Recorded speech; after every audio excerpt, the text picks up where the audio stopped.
We get a major SummerSlam format change. Summer Rae develops a dislike for McDonald's fish fillets, and John Cena leaves Monday Night Raw with a broken nose. What exactly happened?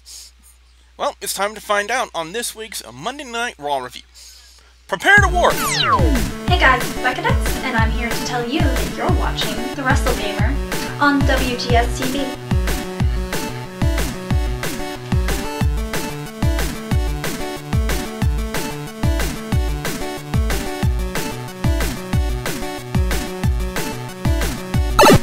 Greetings everyone, you have warped way into another episode of WGS-TV right here on youtube.com/WrestleGamer. I am the Wrestle Gamer, Before we get the Monday Night Raw review started, guys and gals, I want to give you guys just a very quick update as to why exactly I haven't posted any videos over the past week and a half. If you guys have been followed the MechaCon vlog, on the very first day I was there, I strained a bad tendon in my leg, and it did get better after that.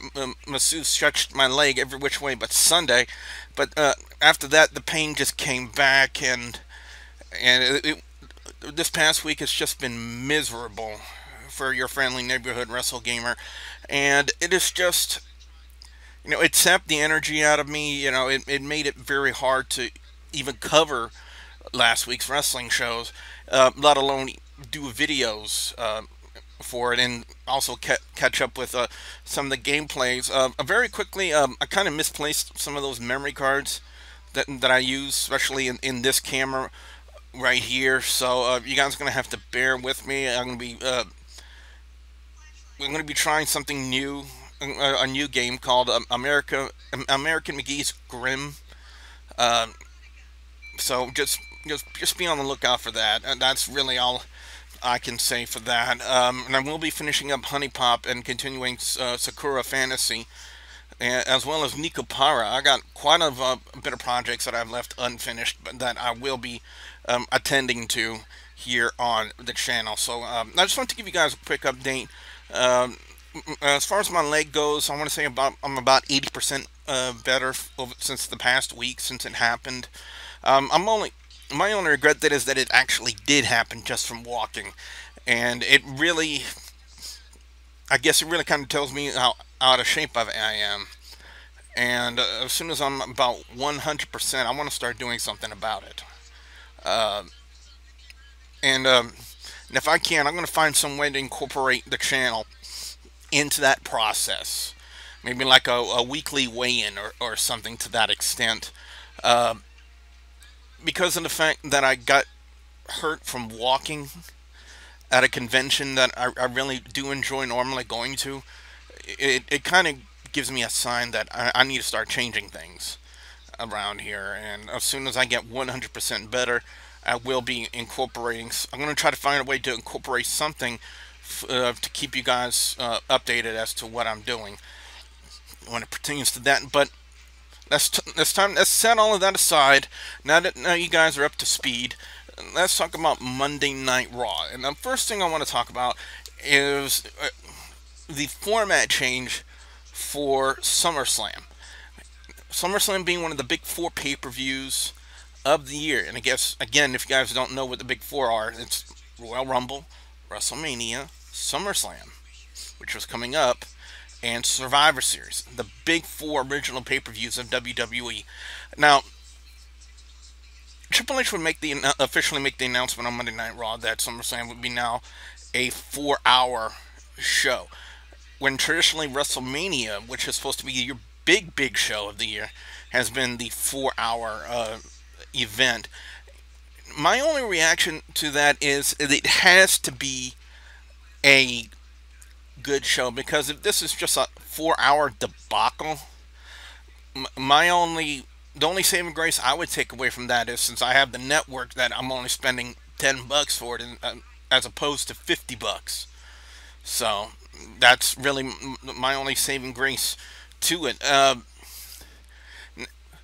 And they would also use the opening segment of this week's Monday Night Raw to kind of set up the United States Championship match between John Cena and Seth Rollins, which I would assume, since the last week we kind of had a precursor to the angle, kind of the inception of the angle last week on Monday Night Raw, which because of my leg injury, I didn't have the energy to address with you guys on here.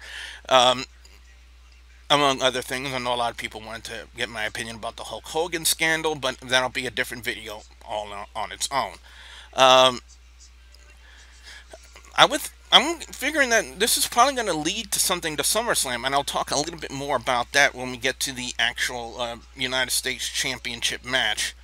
Uh, let's start off with Big Show and Dean Ambrose. It's supposed to be a night of first in WWE for Monday Night Raw. Big Show and Dean Ambrose uh, with the Miz on commentary, and I don't know why people don't give a Miz enough credit for his mic skills, especially when it pertains to the commentary table. Miz was always like on the B shows, like on Superstars or Main Event to that effect. And give Miz the right attitude, give him the right topic to talk about on commentary, and he can flourish. And he really did that with Big Show versus Dean Ambrose, and I truly enjoyed that.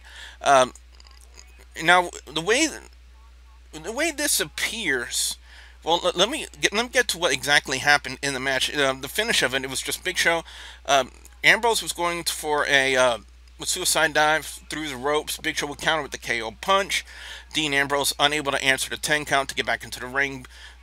So Big Show wins by count. Big Show would attempt to spear Dean Ambrose through the timekeeper's area, and Dean Ambrose just stepped out of the way. Now, will they be starting something with these two? As my phone gives me one of my, it's a WWE notification about Tough Enough Tonight. Ugh. I hate to say this, but I'll say it again. I'm never going to watch Tough Enough, because the last Tough Enough yielded no superstars.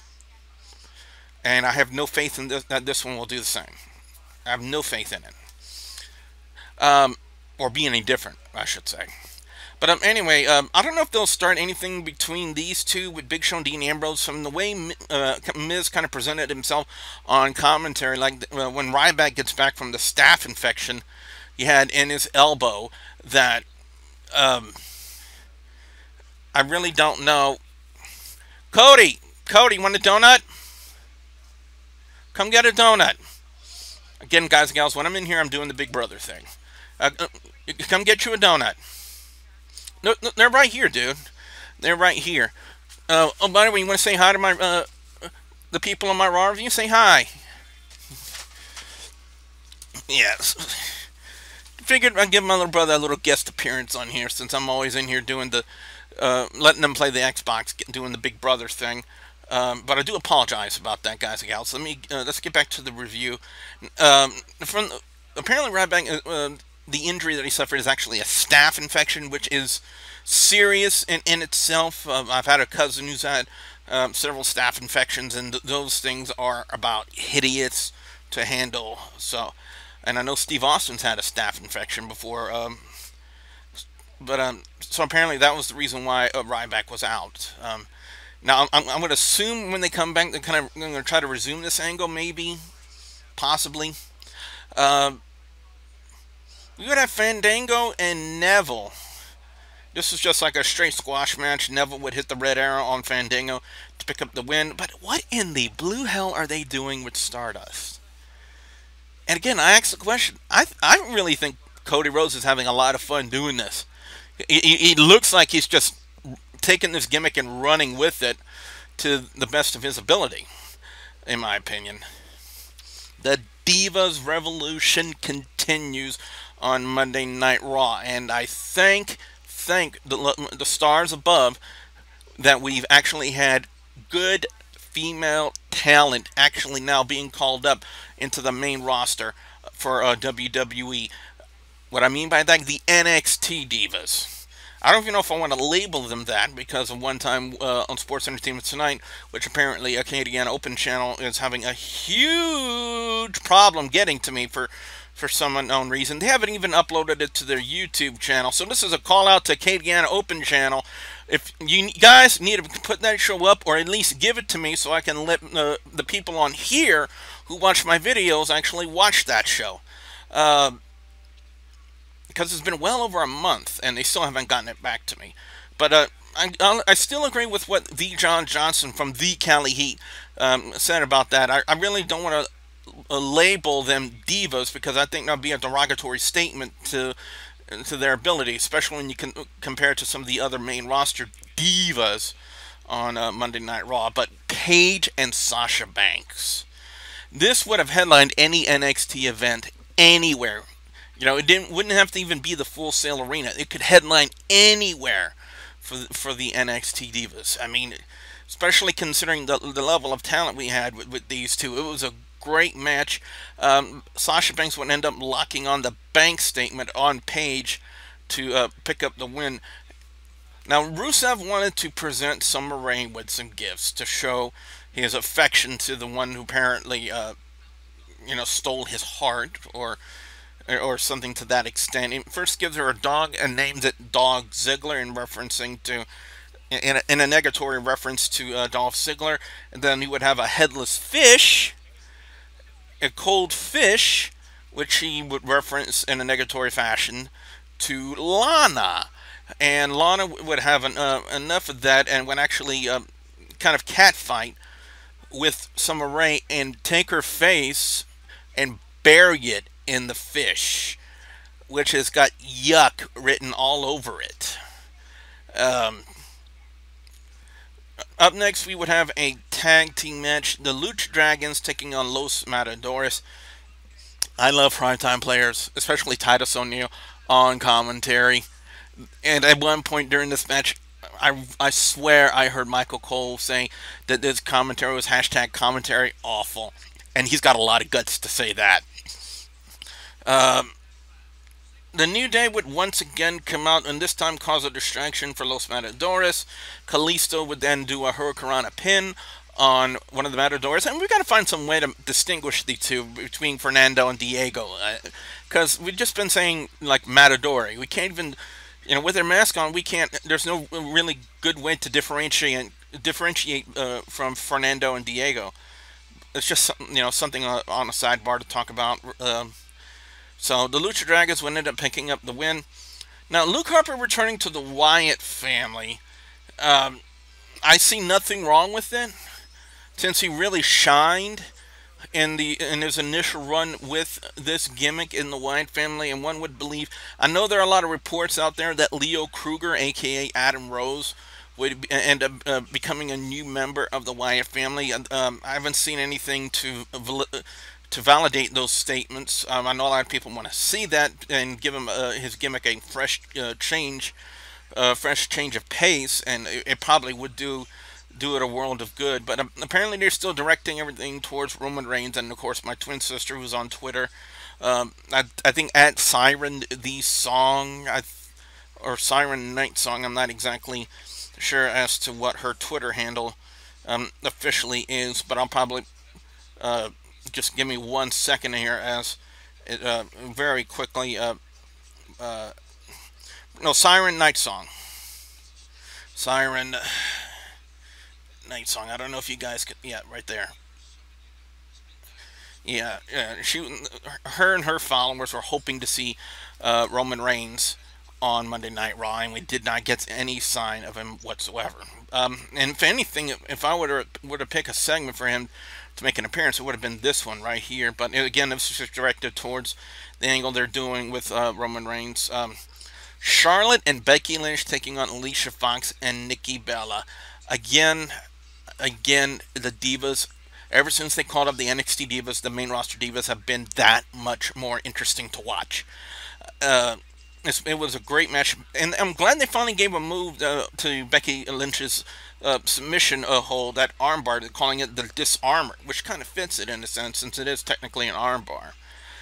So Charlotte and Becky Lynch pick up the win on that one. Randy Orton and Kevin Owens. If anyone was truly shocked to see Sheamus interfere and attack Randy Orton in this match, knowing that these two still have an angle that they're working, really, it would actually surprise me. Because I saw that coming from a mile away. I mean, what other purpose would they have for Sheamus being out there other than just to have him go out there, Mad Dog, and just Mad Dog Randy Orton on commentary.